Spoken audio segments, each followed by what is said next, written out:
Konferensi Meja Bundar. Nah, Konferensi Liga Jati. Konferensi Liga Jati ini dilangsungkan pada 10 November 1946 di Liga Jati, Jawa Barat.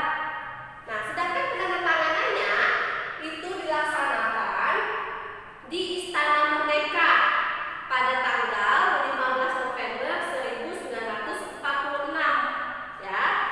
Nah, penandatanganan itu dilakukan oleh Sultan Syahrir. Nah, bisa kalian lihat di halaman 69 gambar Sultan Syahrir itu di sebelah kiri Sultan Syahrir ya, sebelah kiri di sini, dan Profesor William Kamerlingh. Nah, itu delegasi Belanda, nak. William itu, Profesor William. Sedangkan kalau Sultan Syahrir itu delegasi Indonesia. Nah, sekarang kita lanjut di pengundian landfill. Bisa kalian buka buku kalian di halaman 70. Nah, pengundian landfill ini dilakukan di atas kapal. Dia dilakukan di atas kapal perang Amerika Serikat USS Renville yang berlabuh di pelabuhan Tanjung Priok, Jakarta. Nah, pengundian ini di atas kapal perang Amerika Serikat ya, yang sedang berlabuh di Tanjung Priok, Jakarta ya, di Tanjung Priok, Jakarta. Bisa kalian lihat gambarnya pada halaman 70. Nah, di sini lihat di sini pengundian ini dilakukan di atas kapal Amerika bernama USS Renville. Ditandatangani pada 17 Januari 1948. 17 Januari 1948 dengan hasilnya sebagai berikut. Kalian bisa baca sendiri hasil perundingan Renville ya. Nah, sekarang kita lanjut di perundingan Ronghoyen. Nah, perundingan Ronghoyen ini diambil dari nama ketuanya, nak. Diambil nama ketuanya. Nah, Ronghoyen itu diambil dari nama Mr. ya, Mr. Mu. Nah, Mr. Muhammad Ronghoyen dari Indonesia. Sedangkan kalau dari Belanda itu, dari Belandanya ya, Dr. J. Ronghoyen. Nah, ini diambil dari nama Indonesia, nama ketua dari Indonesianya, sedangkan ini Belanda. Makanya kemudian ini diberi nama Ronghoyen ya. Ini pakai van ya, Pak. Van Ronghoyen. Oke. Nah, bisa kalian lihat buku kalian. Perundingan ini menghasilkan perjanjian Ronghoyen yang ditandatangani pada 17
bermusyawarah.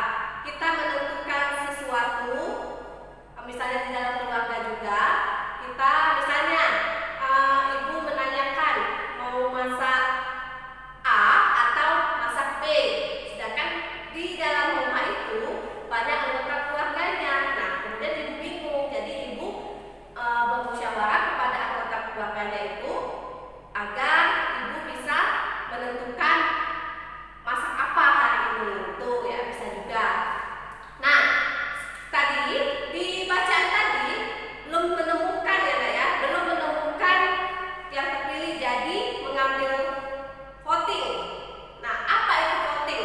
Voting itu pengambilan suara terbanyak dari peserta musyawarah, ya, pengambilan suara terbanyak dari peserta upacara. Di voting, misalnya si A kamu memilih siapa, si B kamu memilih siapa.